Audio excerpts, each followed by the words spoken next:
Good morning. आज आप लोगों को हम फिजिक्स 12th क्लास 5 चैप्टर से ऑब्जेक्टिव क्वेश्चन बताएंगे। जो ऑब्जेक्टिव क्वेश्चन आप लोगों के सभी एग्जाम के लिए ज़रूरी है। और उन ऑब्जेक्टिव क्वेश्चन का आंसर जो है, कुछ क्वेश्चन का आंसर तो डायरेक्ट है, कुछ क्वेश्चन को किसी ट्रिक या किसी फार्मूला से ला के बताना पड़ेगा, है ना। और वो क्वेश्चन ऐसे हैं जो हर एग्जाम में पूछे जाते हैं। तो जो इस चैनल में नए होंगे चैनल को सब्सक्राइब कर लें, तो आगे आने वाले नए वीडियो का भी नोटिफिकेशन मिलता रहेगा।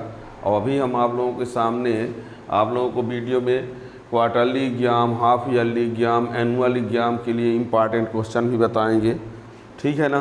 तो यदि चैनल को सब्सक्राइब किए रहेंगे तो उस प्रकार का नोटिफिकेशन आपको आता रहेगा, ठीक है। तो इसलिए अब यदि चैनल को सब्सक्राइब किए रहेंगे तो नोटिफिकेशन मिल जाएगा, तो आप टाइम से पढ़ सकोगे कि हाँ ये इस टाइम में क्वार्टरली के लिए exam important question, half yearly के लिए इम्पॉर्टेंट क्वेश्चन, एनुअल के लिए इम्पॉर्टेंट क्वेश्चन, है ना। और यदि आपको पढ़ना है तो क्रम से ही पढ़ना पड़ेगा। केवल देखना है तो आप कहीं भी किसी समय 1 सेकंड में भी देख सकते हो पूरा, और यदि पढ़ना है तो क्रम से समझना होगा। तो आज हम चैप्टर 5 से ऑब्जेक्टिव टाइप क्वेश्चन के लिए बताएंगे, ठीक है ना। चैप्टर का नाम तो अब चैप्टर का नाम भी लिखे दे रहे हैं, लीजिए। चैप्टर 5 चुंबकत्व एवं पदार्थ, है ना। चैप्टर से बहुत मतलब नहीं है, नाम से चुंबकत्व एवं पदार्थ। और सिर्फ हम इसके ऑब्जेक्टिव क्वेश्चन आज बताएंगे, ठीक है ना। ऑब्जेक्टिव टाइप जो क्वेश्चन आने वाले हैं, तो इसमें से सबसे पहले तो आपको ये बता दें कि चुंबक, पहला वाला चुंबक क्या होता है। चुंबक चुंबकीय वस्तुओं को अपनी ओर आकर्षित करता है, ये तो सब जानते हैं, इसको लिखने की बहुत ज़रूरत नहीं है। चुंबक चुंबकीय वस्तुओं को अपनी ओर आकर्षित करता है ना। फिर भी लिखे दे रहे हैं, चुंबक चुंबकीय वस्तुओं को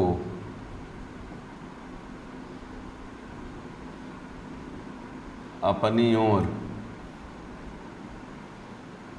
आकर्षित करता है।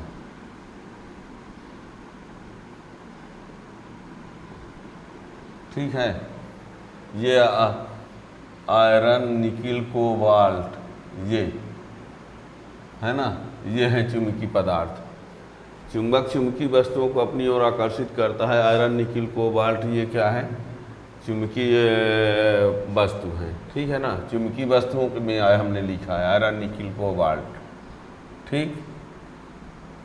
चुंबक में क्या होता है, एक प्रभावकारी लंबाई होता है ना। तो यानी ये आपको बता दें, चुंबक की प्रभावकारी लंबाई उसके ज्यामितीय लंबाई का 5/6 गुना होता है। अर्थात 2L बराबर 5/6 गुणे L। 2L का मतलब प्रभावकारी लंबाई, ये इसकी वास्तविक लंबाई यानी ज्यामितीय लंबाई। याद रखिए, चुंबक की प्रभावकारी लंबाई उसके ज्यामितीय लंबाई का 5/6 गुना होता है। इसका अर्थ ये हुआ कि जो प्रभावकारी लंबाई है वो लंबाई से छोटी होती है। याद रखिएगा, चुंबक की प्रभावकारी लंबाई उसकी ज्यामितीय लंबाई का 5/6 गुना होता है, ये ठीक है। ध्रुव प्राबल्य का मात्रक एम्पियर गुणे मीटर SI में, और तथा CGS में डाइन पर ऑस्टर्ड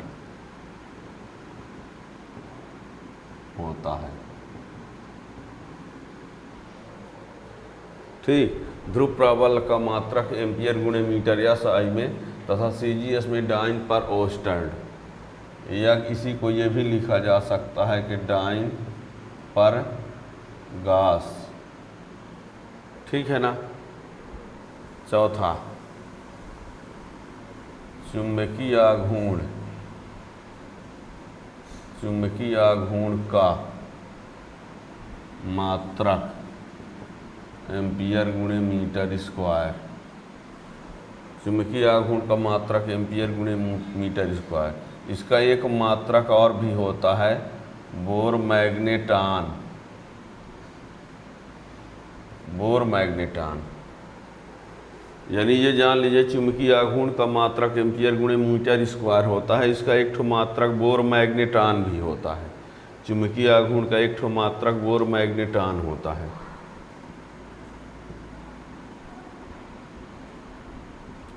चुंबकीय आघूर्ण का विमीय सूत्र क्या होगा? m0L² T0A। ये चुंबकीय आघूर्ण सदिश राशि है, सदिश राशि है जिसकी दिशा यस ध्रुव से यन ध्रुव की ओर होती है।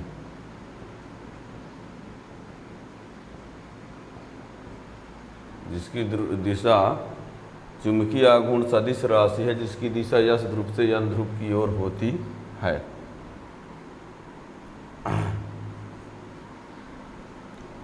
धारावाही परिनालिका दंड चुंबक की तरह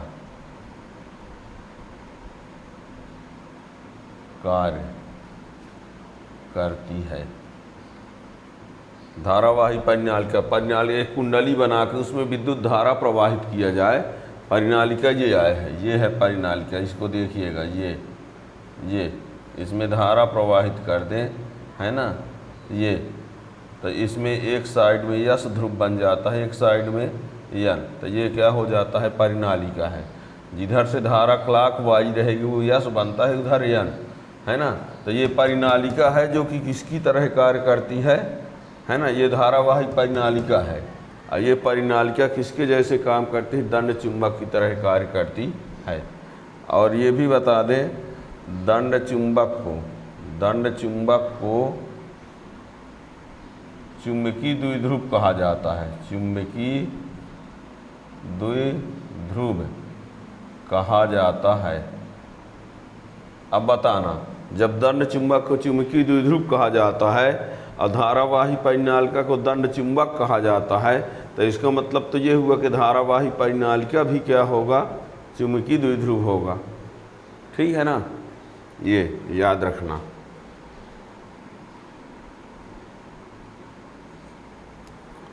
अब चुंबकीय क्षेत्र की तीव्रता, जो चुंबकीय क्षेत्र की तीव्रता है उसका मात्रक हमने 4 चैप्टर में बताया है ना। तो उसका ऑब्जेक्टिव के लिए उसमें 4 चैप्टर में आप देख लेंगे, तो उसको अब क्यों इसमें अब भीड़ लगाने की क्या ज़रूरत है।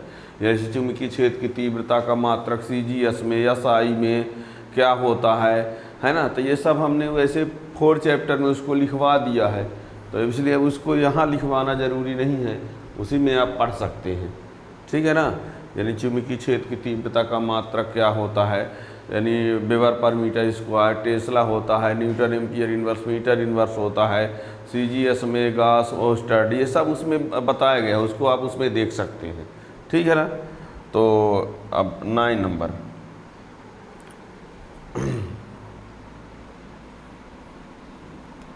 चुंबकीय बल रेखाएं, चुंबकीय बल रेखाएं, चुंबकीय क्षेत्र रेखाएं, ये भी कह सकते हो, बंद वक्र बनाती हैं। चुंबकीय बल रेखाएं बंद वक्र बनाती हैं जिससे स्पष्ट होता है कि चुंबक में केवल एक ध्रुव संभव नहीं है।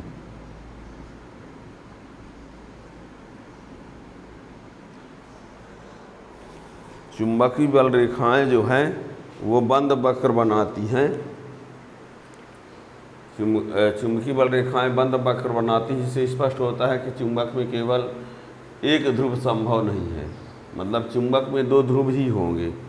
विद्युत में आवेश तो एक हो सकता है, पर चुंबक में दो ध्रुव ही रहेंगे, है ना। एक ध्रुव संभव नहीं है, ठीक है ना। और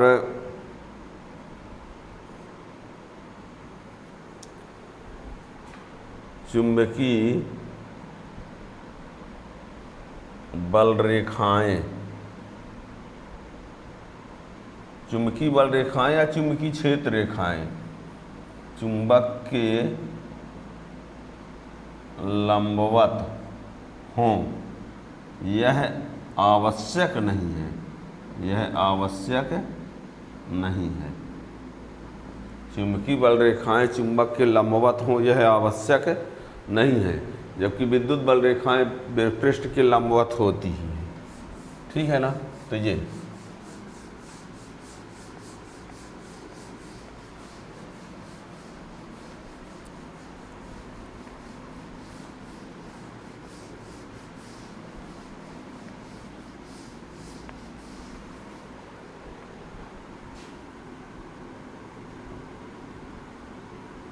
चुंबक के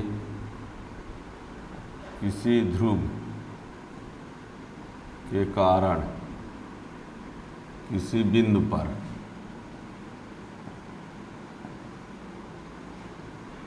चुंबकीय क्षेत्र की तीव्रता B बराबर होता है μ0/4 पाई m/r²। ये ऐसे नहीं होता जैसे विद्युत में होता था 1/4 पाई फलान नॉट q/r²। ये विद्युत में होता था, है ना। ये विद्युत वाले में पढ़ा गया है। जैसे विद्युत क्षेत्र की तीव्रता E बराबर 1/4 पाई फलान नॉट q/r² होता है ना, तो चुंबक में जो विद्युत में जो आवेश होता है उसमें चुंबक में ध्रुव होता है। अब विद्युत वाले के लिए ये नीतांक है, चुंबक वाले के लिए नीतांक, यानी इसके जैसे ही सब कुछ है, ठीक है ना। तो चुंबक के किसी ध्रुव के कारण किसी बिंदु पर चुंबकीय क्षेत्र की तीव्रता B बराबर इतना होता है ना। अक्षीय स्थिति में तीव्रता, अक्षीय स्थिति में तीव्रता की बात करें तो B बराबर यही होता है μ0/4 पाई 2m/r³। छोटे दंड चुंबक के लिए, छोटे दंड चुंबक के लिए, ठीक है ना। और यही निरक्षीय स्थिति में तीव्रता, निरक्षीय स्थिति में तीव्रता, निरक्षीय स्थिति में तीव्रता तो B बराबर μ0/4 पाई m/r³।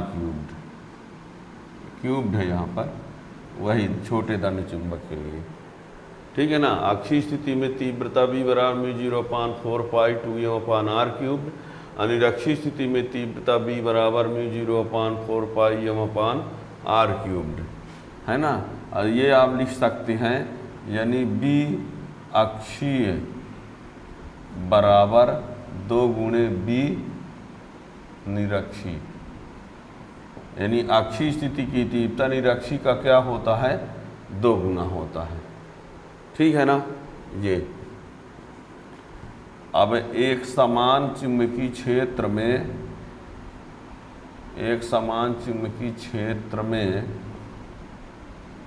दंड चुंबक पर लगने वाला बलयुग्म आघूर्ण टाउ बराबर होता है mb sin थीटा। ये थीटा बराबर 90 पर टाउ बराबर mb अधिकतम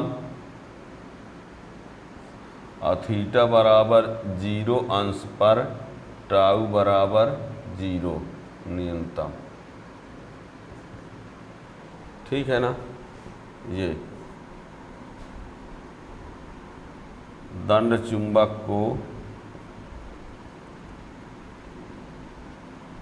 घुमाने में किया गया कार्य, तो W बराबर mb 1 माइनस कास थीटा। स्थितिज ऊर्जा U बराबर माइनस mb कास थीटा, है ना। दंड चुंबक को घुमाने में किया गया कार्य, एक समान चुंबकीय क्षेत्र में जब दंड चुंबक को घुमाया जाता है तो घुमाने में किया गया कार्य का ये सूत्र होता है, और उसकी स्थितिज ऊर्जा का सूत्र U बराबर माइनस mb कास थीटा होता है। ठीक है ना। ये अब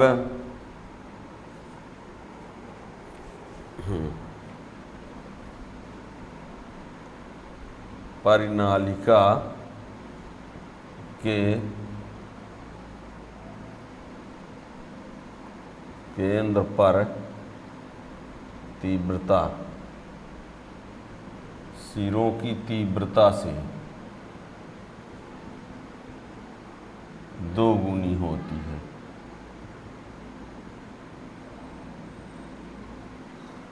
जैसे परिनालिका, धारावाही परिनालिका के इस केंद्र पर जो तीव्रता होती है वो सिरों की तीव्रता की 2 गुनी होती है।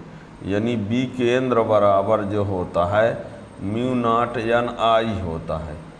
B केंद्र बराबर इतना, अब B सिरे बराबर कितना होता है म्यू नॉट n I बटे 2, अर्थात ये B केंद्र बराबर 2B सिरे। ठीक है ना। यानी जैसे ये परिनालिका है ना, तो यहाँ पर तीव्रता अधिकतम होगी और यहाँ कम होती है, जबकि चुंबक में इधर ज़्यादा होती है। ठीक है।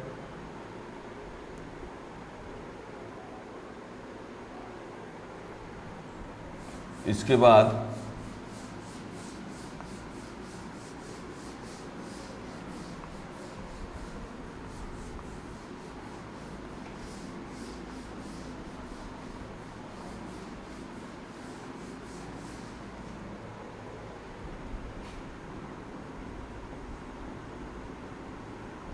किसी दंड चुंबक को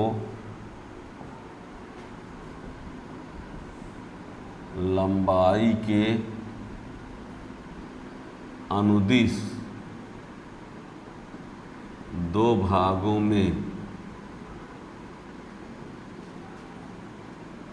काटने पर, जैसे ये चुंबक है और इसके 2 भाग कर दिए, ये चुंबक है इसके 2 भाग कर दिए ऐसे, है ना, लंबाई की दिशा में 2 भाग।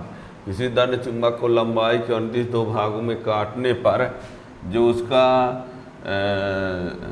ध्रुव प्राबल्य होता है, जो ध्रुव प्राबल्य यम जो होता है वो आधा हो जाएगा। ध्रुव प्राबल्य है, ध्रुव प्राबल्य यम जो है क्या हो जाएगा आधा, और प्रभावी लंबाई जो 2l है वो अभी भी कितनी रहेगी 2l है, और जो चुंबकीय आघूर्ण है, चुंबकीय आघूर्ण जो m होता है वो भी क्या हो जाएगा m/2। ये कैपिटल M है, स्मॉल m है। यानी किसी दंड चुंबक को लंबाई के अनुदिश 2 भागों में काट दिया जाए, ऐसे चुंबक है इसके 2 टुकड़े कर दिए, है ना, ये यस है ये यन, इसके 2 टुकड़े इस प्रकार कर देंगे तो जो ध्रुव प्राबल्य है वो आधा हो जाएगा, प्रभावकारी लंबाई अभी भी उतनी रहेगी और चुंबकीय आघूर्ण भी क्या हो जाएगा आधा, और ये आधा होगा इसकी वजह से। ठीक है ना। और किसी दंड चुंबक को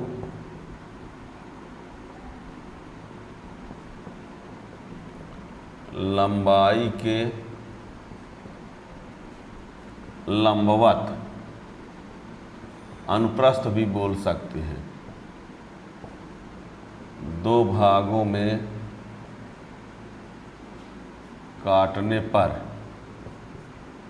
ऐसे ये चुंबक है, ऐसे दो भागों में काटा जाए, ऐसे, ठीक है। तो इसमें एम जो है उतना ही रहेगा, 2l जो है वो हो जाएगा 2l/2 और m जो है वो हो जाएगा m/2। समझ जाएंगे, m वही रहेगा, यानी ध्रुव प्रबल वही रहेगा, प्रभावकारी लंबाई आधी हो जाएगी, चुंबकीय आघूर्ण आधा हो जाएगा। फाइनली ये समझ लो कि यदि दंड चुंबक को हम दो भागों में बांटते हैं, है ना, दो भागों में लंबाई के लंबवत या लंबाई के अनुप्रस्थ, तो चुंबकीय आघूर्ण हमेशा आधा होता है, चुंबकीय आघूर्ण हमेशा आधा हो जाता है। और उसकी वजह है कि एक में ध्रुव प्राबल्य आधा होने की वजह से ये आधा हो जाता है, और एक में प्रभावकारी लंबाई आधी होने से ये आधा हो जाता है। एक में ध्रुव प्राबल्य आधा होता है, इस वजह से ये चुंबकीय आघूर्ण आधा, और एक में प्रभावकारी लंबाई, यानी दोनों परिस्थितियों में चुंबकीय आघूर्ण आधा होगा। ध्यान रखना, यदि किसी दंड चुंबक को लंबाई के लंबवत दो भागों में काटा जाए, चाहे लंबाई के अनुदिश, उसका जो चुंबकीय आघूर्ण होगा वो आधा ही होगा, ठीक है ना। फिर 21 ये बता दे, चुंबकीय प्रवृत्ति, चुंबकीय प्रवृत्ति का I बराबर होता है I/H। I क्या है? चुंबकन तीव्रता, और ये होता है चुंबकन क्षेत्र, चुंबकन क्षेत्र का I बराबर I/H, चुंबकन तीव्रता, चुंबकन क्षेत्र। इसका मात्रक जो होता है एम्पियर मीटर इनवर्स, इसका भी मात्रक क्या होता है? Ampere metre inverse. अतः अर्थात काई मात्रकहीन, ठीक। चुंबकीय प्रवृत्ति काई बराबर होता है I/H। I यहाँ चुंबकन तीव्रता है, चुंबकन तीव्रता है, H क्या है? चुंबकन क्षेत्र है। चुंबकन तीव्रता का मात्रक एम्पियर मीटर इनवर्स, चुंबकन क्षेत्र का मात्रक एम्पियर मीटर इनवर्स। तो ये दोनों कट जाएंगे तो काई मात्रकहीन, ठीक है। और ये जो I है, I बराबर होता है AM/V। ये I धारा नहीं है, चुंबकन तीव्रता है। M क्या है? चुंबकीय आघूर्ण, चुंबकीय आघूर्ण। और ये V क्या है? आयतन है, ठीक है। I बराबर I/H। I चुंबकन तीव्रता, H चुंबकन क्षेत्र, इसका मात्रक ये, अर्थात काई मात्रकहीन है, ठीक है ना। चुंबकीय प्रवृत्ति जानते रहिएगा, ठीक। आइए म्यू बराबर μ0 μr, ये क्या है? आपेक्षिक चुंबकनशीलता। म्यू क्या है? निर्वात की चुंबकनशीलता। और म्यू क्या है? माध्यम की चुंबकनशीलता, ठीक।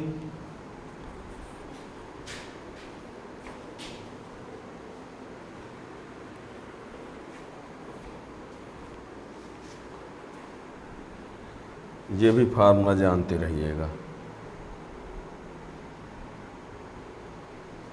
अब इसका जो आपेक्षिक चुंबकनशीलता है, कोई मात्रक नहीं,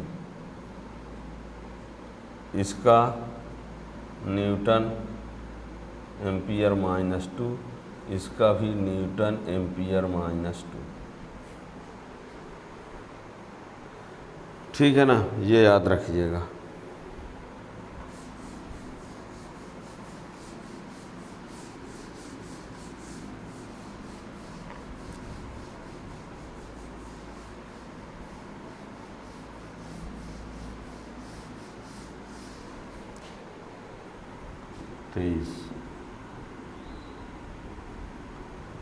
चुंबकीय प्रवृत्ति और आपेक्षिक चुंबकनशीलता में संबंध काई बराबर म्यू आर माइनस 1, या कि म्यू आर बराबर काई प्लस 1। काई को काई एम भी लिखा जाता है, ध्यान रखना। इसको काई पढ़ते हैं और ये म्यू आर, ठीक है ना।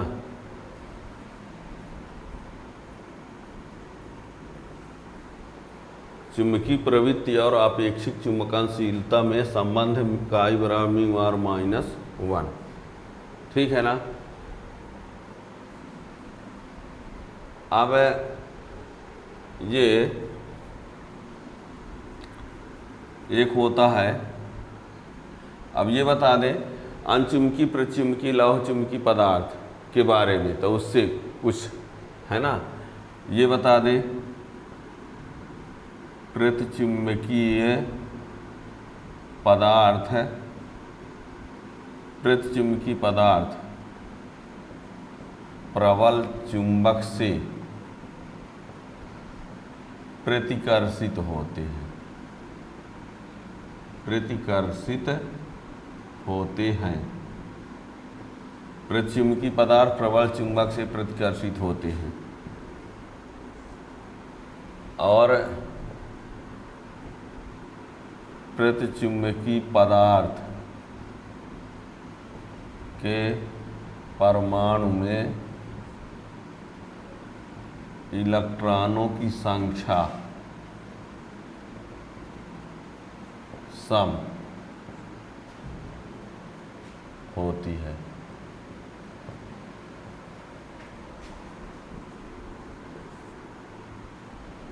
प्रतिचुंबकीय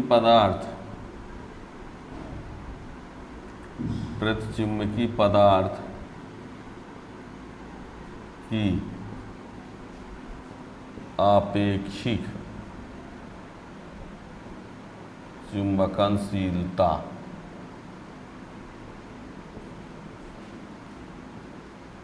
एक से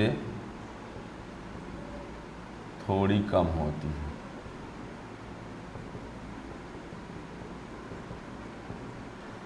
ये एक से कम होती है, ये वाला मान एक से कम होता है। अब ध्यान देना, प्रतिचुंबकीय पदार्थ की आपेक्षिक चुंबकनशीलता एक से कम होती है, ये वाला मान एक से कम होगा, तो एक से कम में एक को घटाएंगे, एक से कम में एक को घटाएंगे तो माइनस आएगा। ये एक से कम है, एक से कम, एक से कम में एक घटाओगे तो माइनस में आएगा, ठीक है ना। तो देखिए इसका मतलब हुआ कि इसकी जो चुंबकीय प्रवृत्ति होगी ऋणात्मक होगी, यानी प्रतिचुंबकीय पदार्थों की चुंबकीय प्रवृत्ति अल्प ऋणात्मक, अल्प किंतु ऋणात्मक, अल्प ऋणात्मक होती है। ये प्रतिचुंबकीय पदार्थों की चुंबकीय प्रवृत्ति अल्प ऋणात्मक होती है। और ये बता दें प्रतिचुंबकीय पदार्थ की चुंबकीय प्रवृत्ति यानी ये काई ताप पर निर्भर नहीं है, ताप पर निर्भर नहीं है। और ये बता दें जो प्रतिचुंबकीय पदार्थ होते हैं, पदार्थ ठोस, द्रव, गैस, तीनों प्रकार के हो सकते हैं। प्रतिचुंबकीय पदार्थ ठोस, द्रव, गैस तीनों प्रकार के हो सकते हैं। ठीक है ना। और ये आपको बता दें जितना ये प्रतिचुंबकीय पदार्थ में हमने लिखा है, ये सब का सब इसी का जस्ट उल्टा अनचुंबकीय पदार्थ में भी होता है ना। तो वो सब कुछ हम अनचुंबकीय पदार्थ के लिए भी बता दें। ठीक है ना। तो देखिए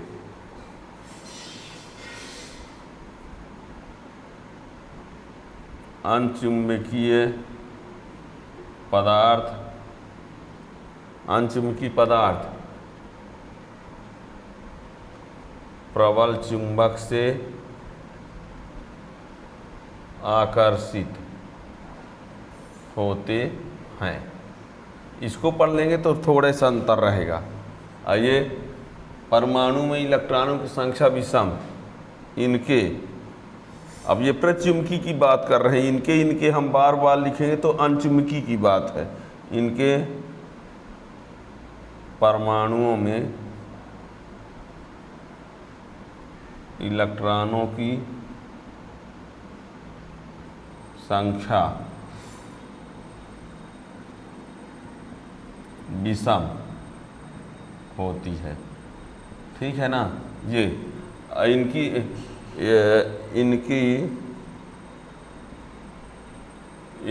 इनकी आपेक्षिक गतिशीलता ये लिखे थे शॉर्ट में, समझते रहना। इनके लिए म्यू आर का मान एक से थोड़ा अधिक होता है, अधिक होता है।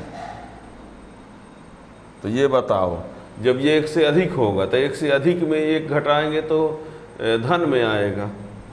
तो इनके लिए चुंबकीय प्रवृत्ति अल्प धनात्मक होती है। ठीक है। और ये बता दें इनकी चुंबकीय प्रवृत्ति ताप के व्युत्क्रमानुपाती होती है। ठीक। ये बता दें इस वाले में यदि ये प्रतिचुंबकीय पदार्थ है तो ये चुंबकीय बल रेखाएं इस प्रकार होंगी। ये चुंबकीय बल रेखाएं हैं और ये क्या है, प्रतिचुंबकीय पदार्थ। ठीक है। और यदि ये अनचुंबकीय पदार्थ है तो चुंबकीय बल रेखाएं इस प्रकार होंगी, ऐसे। ये अनचुंबकीय पदार्थ है, अनचुंबकीय पदार्थ मतलब प्रतिचुंबकीय पदार्थ में बाहर रहेंगी, ये इनके अंदर। ठीक है ना। ये तो ये रहा। अब ये पदार्थ प्रतिचुंबकीय पदार्थ जैसे ठोस, द्रव, गैस होते हैं ना, ये भी ठोस, द्रव, गैस तीनों प्रकार के हो सकते हैं। ठीक है। ये बहुत इम्पॉर्टेंट है, ये आप लोगों के यहाँ आप लोगों को बता दें, ये सब यहाँ तक की ज़रूरत तक भी है।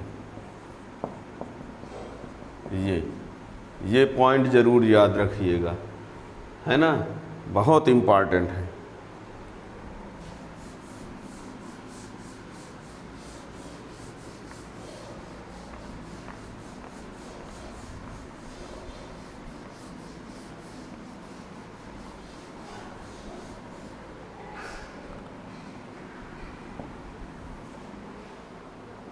35 नंबर। अब यही सब कुछ लौह चुंबकीय पदार्थ में होता है। लौह चुंबकीय पदार्थ दुर्बल चुंबक से भी आकर्षित हो जाते हैं। ठीक,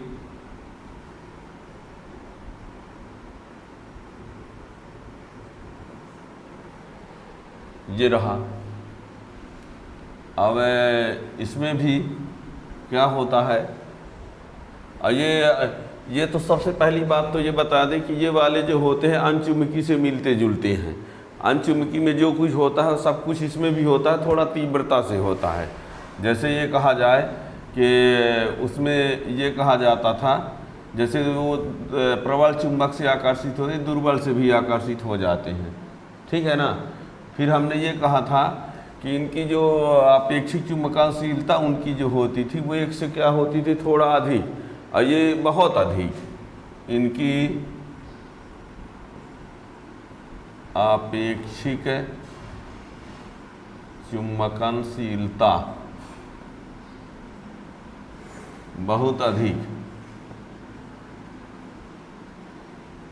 होती है।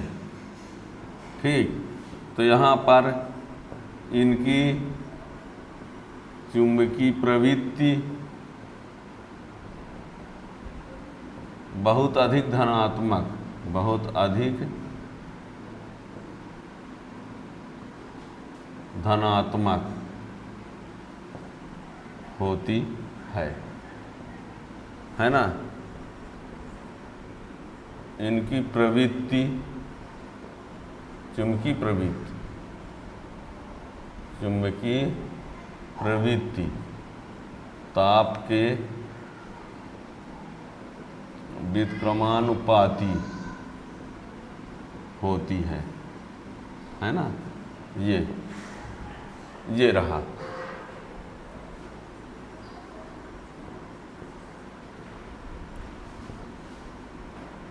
ये पदार्थ केवल ठोस होते हैं। उदाहरण इसका जो है निकिल, आयरन, निकिल, कोबाल्ट, एक है गैडोलियम, ऐसा कुछ है, गैडोलिनियम कुछ ऐसा लिखा हुआ है ना।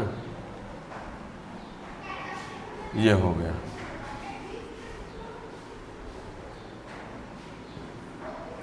अब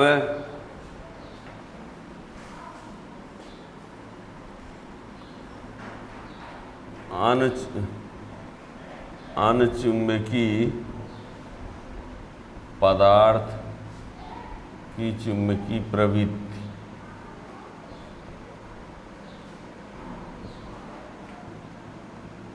परम ताप के व्युत्क्रमानुपाती होती है। यह क्यूरी का नियम है।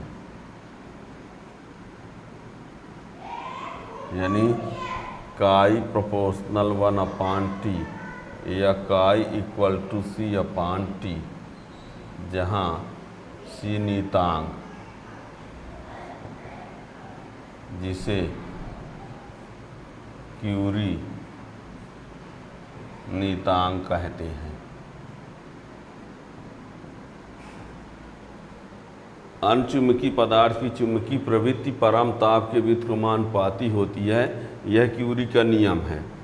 अर्थात यहाँ पर काई प्रोपोर्शनल 1/T या काई इक्वल टू C/T, जहाँ C एक नियतांक है जिसे क्यूरी नियतांक कहते हैं। और एक और भी होता है,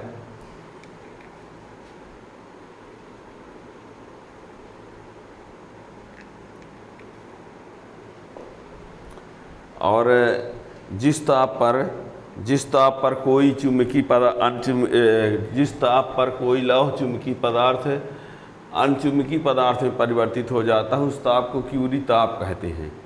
जिस ताप पर कोई लौह चुंबकीय पदार्थ अनचुंबकीय पदार्थ में परिवर्तित हो जाता है उसको क्या कहा जाता है? क्यूरी ताप। देखिए,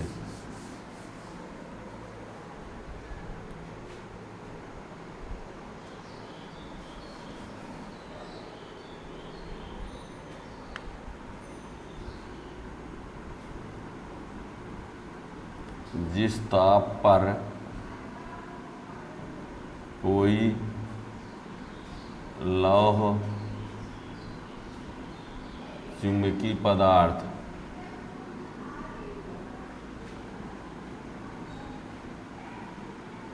अनचुंबकीय पदार्थ में परिवर्तित हो जाता है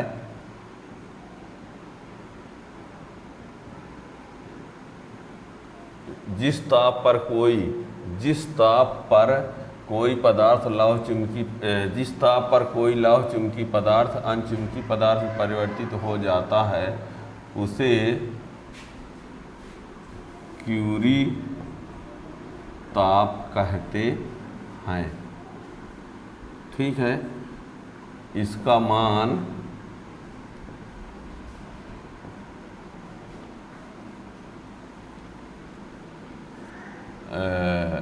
Fe के लिए 770 डिग्री सेल्सियस,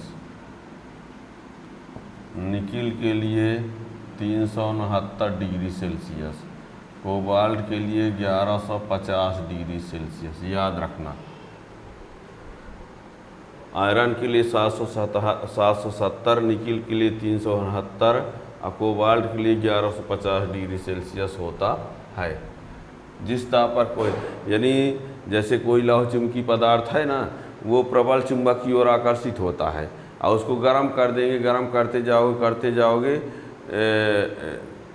कोई लौह चुंबकीय पदार्थ है वो दुर्बल चुंबक की ओर आकर्षित होता है और यदि आप गर्म करते जाओगे तो फिर दुर्बल चुंबक की ओर आकर्षित ना होगा, प्रबल की ओर भले हो जाए। तो इसका अर्थ हुआ कि लौह चुंबकीय पदार्थ बदल गया किसमें? अनचुंबकीय में। तो जिस ताप पर कोई लौह चुंबकीय पदार्थ अनचुंबकीय पदार्थ में परिवर्तित हो जाता है क्यूरी ताप कहते हैं। इसका मान आयरन के लिए इतना होता है, ये सेल्सियस में है। इसी को आप दूसरे मात्रक में चेंज करेंगे तो मात्रक चेंज करना आना चाहिए कि सेल्सियस को फ़ारेनहाइट में कैसे बदलेंगे और केल्विन को तो 273 जोड़ करके, है ना। तो ये कन्वर्जन के आधार हमने जो मात्रक मान लिखा है वो सेल्सियस में लिखा है। ठीक है, ये अब देखिए एक इसमें ये बता दें, यानी जो प्रतिचुंबकीय पदार्थ था, प्रतिचुंबकीय पदार्थ को चुंबकीय क्षेत्र में लटकाने पर वह चुंबकीय क्षेत्र के लंबवत हो जाता है। प्रतिचुंबकीय पदार्थ चुंबकीय क्षेत्र में लटकाने पर वह चुंबकीय क्षेत्र के लंबवत हो जाता है और यही अनचुंबकीय पदार्थ जो है, अनचुंबकीय पदार्थ क्या हो जाते हैं? समांतर हो जाते हैं। ठीक है ना। ये अब ये पूरा शब्द नहीं लिखे हैं, इतने समझ लो। प्रतिचुंबकीय पदार्थ जो होते हैं वो चुंबकीय क्षेत्र में लटकाएं तो लंबवत हो जाते हैं, ये समांतर। और लौह वाले भी क्या होंगे? लौह भी समांतर हो जाते हैं। ठीक है ना, ये शार्ट में लिख देते हैं, समझ जाएंगे आप लोग। प्रतिचुंबकीय पदार्थ को चुंबकीय क्षेत्र लंबवत, तो ये क्या है? अनचुंबकीय वाले समांतर हो जाते हैं। लौह भी क्या होते हैं? लौह चुंबकीय पदार्थ, है ना, लौह चुंबकीय पदार्थ पूरा लिख दें, लौह चुंबकीय पदार्थ। ठीक है ना, समझ जाना। ये ऐसे भी, ये भी आप लोगों को बता दें, एक ये 44 नंबर में देखिए, प्रतिचुम्बकी में क्या होता है, जैसे यू आकार की नली है ना, और यहाँ यन है, यहाँ क्या है, ये देखो यू आकार की नली है और यहाँ द्रव भरा हुआ है। ठीक, तो इधर यन चुंबकीय क्षेत्र में रखेंगे, ये यन यस के बीच में रखें तो इसमें द्रव नीचे रहता है और इधर ऊपर हो जाता है। ये कौन सा है, प्रतिचुम्बकीय पदार्थ की बात है, किसकी है। और लौह चुम्बकीय अनचुम्बकीय वाला जो होता है उसमें ये होता है कि जिसमें ये देखो ये यन है, ये यस, तो इसमें द्रव ऊपर उठ गया है, ये है, इसमें क्या हो गया है, नीचे। ये क्या है, अनचुम्बकीय पदार्थ। ठीक है ना, यानी अनचुम्बकीय पदार्थ में ये होता है, प्रतिचुम्बकीय पदार्थ में ये होता है। ठीक है ना, तो ये अब और ये बता दें, लौह चुम्बकीय पदार्थ में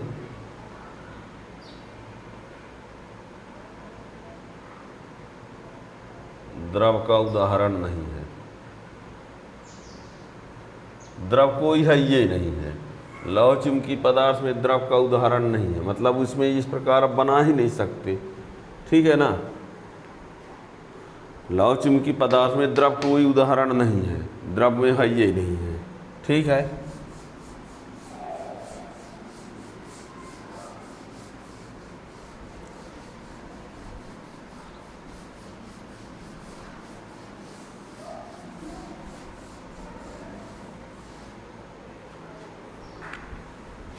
पैंतालीस, यदि एक चुम्बकीय तार को मोड़कर अर्धवृत्त बना दिया जाए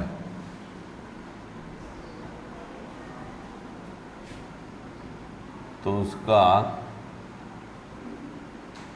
चुंबकीय आघूर्ण m डैश बराबर 2m/π होगा। यदि एक चुंबकीय तार को मोड़कर, ऐसा तार है, ये यन है, ये यस, मोड़कर इसको ऐसे बना दिया गया यन यस ये। ठीक है, एक चुंबकीय तार है, उसको मोड़ करके अर्धवृत्त बना दिया जाए तो उसका चुंबकीय आघूर्ण क्या होगा। तो जब अर्धवृत्त बना देंगे तो उसका चुंबकीय आघूर्ण m डैश बराबर 2m/π होगा। ठीक है ना ये। और ये कैसे होगा, इसको जानना है तो आप इसका एक वीडियो बना हुआ है, आप उसको देख सकते हैं कि चुंबकीय तार को अर्धवृत्त में मोड़ने पर चुंबकीय आघूर्ण कितना होगा। उसको हमने इसको सिद्ध करके बताया है। अब विकल्प के लिए तो m डैश बराबर 2m/π। ठीक है ना, और इसको प्रमाण के लिए आपको पिछला वीडियो, पीछे का वीडियो आप देख सकते हैं प्रमाण के लिए, उसमें है एक, इसमें हमने इसका वीडियो बनाया है कि ये कैसे हो जाता है ना। अब यहाँ पर हम ऑब्जेक्टिव में केवल उसका आंसर बता दे रहे हैं बस। और 46 नंबर, अब ये बता दे, ये तो इसमें लगभग इतने क्वेश्चन तो आप लोगों को बता दिया गया। इसी के आधार पर कोई न्यूमेरिकल वैल्यू भी दी रहेगी तो भी आप लगा सकते हैं, है ना। थोड़ा सा ये बता देते हैं, चुंबकीय क्षेत्र की तीव्रता का विमीय सूत्र m0L0t-2a-1।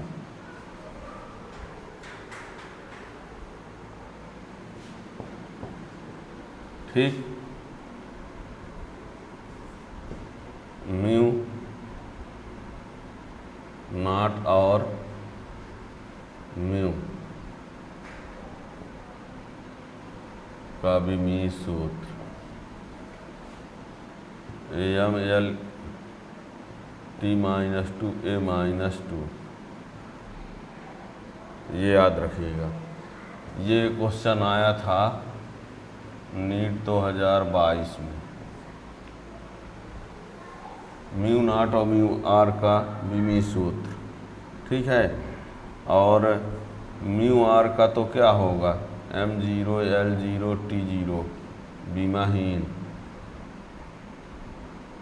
रास हैं, ठीक है ना।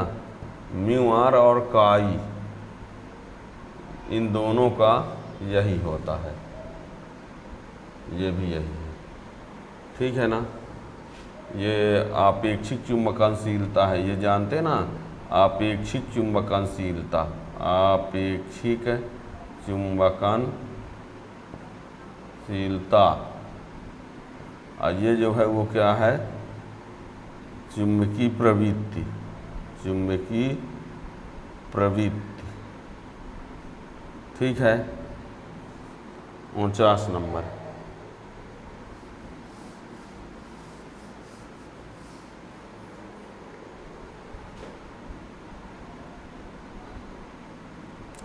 चुंबकीय आघूर्ण M बराबर स्मॉल m इंटू 2L। किसी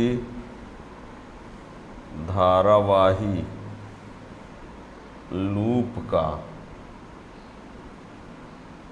चुंबकीय आघूर्ण M बराबर I इंटू A, क्षेत्रफल और ये धारा, ठीक है ना। तो ये याद रखिएगा। इस प्रकार से आप लोगों को बता दें कि हम आने वाली हर इम्पॉर्टेंट क्वेश्चन हर एग्जाम के लिए बताते रहेंगे। चैनल को सब्सक्राइब कर लेंगे, दूसरे को भी बताएंगे तो उसका नोटिफिकेशन मिलता रहेगा। Thank you.